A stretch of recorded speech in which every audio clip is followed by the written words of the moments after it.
Hi, I am Laura Diehl, author, speaker, co-founder of GPS Hope, Grieving Parents Sharing Hope. And I get a lot of emails from bereaved parents of their greatest struggles. And the email that I want to talk about today came from Connie. And Connie wrote to me and said, my greatest struggle would be regret, wishing we would have done some things differently, hoping our daughter knew how much we loved her and that we did the best we knew to do for her. And I want to say that we all live with regrets.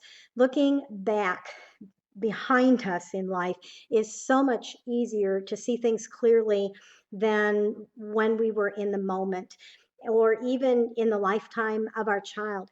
And whether it's doing regret that we didn't do more for a sick child, our daughter was very ill with her heart. She died of heart issues, or it was a quick going, leaving this earth. Maybe your child had an accident of some kind, and there's a regret of not being able to say goodbye or having things that were left unsaid. All of us can look back and have regrets based on our child who's no longer here with us. And as the email said, I believe that you also, you who are watching, that you did the best that you could with the knowledge that you had. And that's all we can do in that moment. Of course, we can look back and say, I should have seen this, I should have known this, I should have caught that, but we didn't. And so to go back and to punish ourselves for that, it's torture, isn't it? Because that's exactly what we're doing. We're punishing ourselves for feeling like we didn't do it right. And maybe the regret is something like, I should have been more attentive, or maybe I shouldn't have yelled at my kids so much, or maybe I shouldn't have had so many expectations for them. We all have regrets, and not just our children who died, but our children that we're raising or that we have raised. We can all look back and think there were so many things I should have and could have done better. But when our child dies, I think it amplifies that because we feel like we're never going to have a chance to make it right. But regrets, they don't help us at all. They torment us. Regrets are, it's almost like the foundation of regret is fear. Most fears are looking ahead at the future of things, the unknown future. But I think regret is the fear at looking at the past, on what we missed and what we didn't do right. And honestly, I don't think our children care anymore. If they have gone on and they're no longer here on this earth, I believe that where they are in the place of glory where they are is so beyond anything that happened on this earth, that they look back at their time here on earth with us as their parents, and they're very grateful and very thankful. And I think that your child knows how much you love him or her, and your child knows that you did the best that you could, and they understand why you did or didn't do the things that you did or didn't do. I believe that they live in that place of knowing all of that now, and they just don't care. And I don't think they're up there stewing about. I just don't. Not the way we're stewing about it here on earth.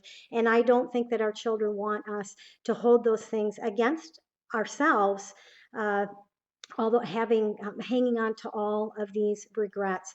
And so I want to encourage you. What did you do right? Think about all the sacrifices you gave for your child, all the things that you did for them out of your love for them. You can get out a photo album and remind yourself of the good things, the things that you did right. When those regrets start coming into your mind, literally say, stop it. I'm not going there. It doesn't do me any good. I refuse to be tormented by the regrets. And let your mind start thinking about the good things that you did, the things that you did right. And even go beyond that. I believe that our imagination is a gift from God. And as children it's fun to watch children and their imaginations, isn't it? But at some point, children are talked out of using their imagination. We're telling them they have to get their head in the real world and that kind of a thing. And but we still use our imagination. Think about it. Because most of the time, as adults, instead of using our imagination to picture good things and fun things, we use our imagination to picture the bad things. Like when I don't hear from my child in a certain amount of time and I should have heard from them by now, my imagination will start running and thinking about all the things that could be happening or could have happened or where they might be. We use our imagination still, don't we? And so I think for some of us, we need to retrain our imagination and use your imagination. When those regrets start coming, use your imagination to imagine your child in heaven. Who is he talking to right now? Who is she having a conversation with right now? What does their dwelling place, their mansion look like? Knowing your child and the things that he or she loved.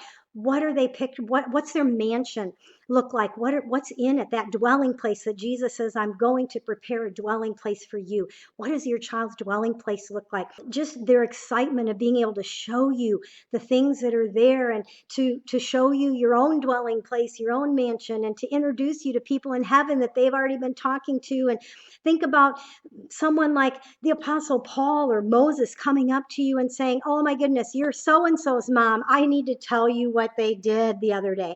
I mean, I know there's not time in heaven like that, but those are the kinds of things that we can use our imagination for instead of the regrets and instead of beating ourselves up with the things that we feel like we didn't get right, we didn't do right, the should haves, could haves. Lay all that down.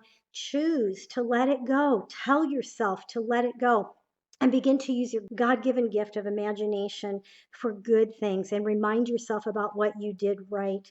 So I hope this is helpful to you. If you have a struggle as a bereaved parent and would like me to talk about it here, go ahead and email me at laura@gpshope.org. You'll find a link for it down below the video. You can check out our website, which is gpshope.org. GPS Hope stands for Grieving Parents Sharing Hope, because there is hope beyond the death of your child. You don't have to stay living in that place of suffocating darkness. Yeah, our lives aren't going to look the same again, but we can learn how to live again in a way that life has purpose and meaning until it's our turn to go see our child. So I hope you check us out. If you go to our website, you'll see a place where you can sign up to receive a weekly word of hope.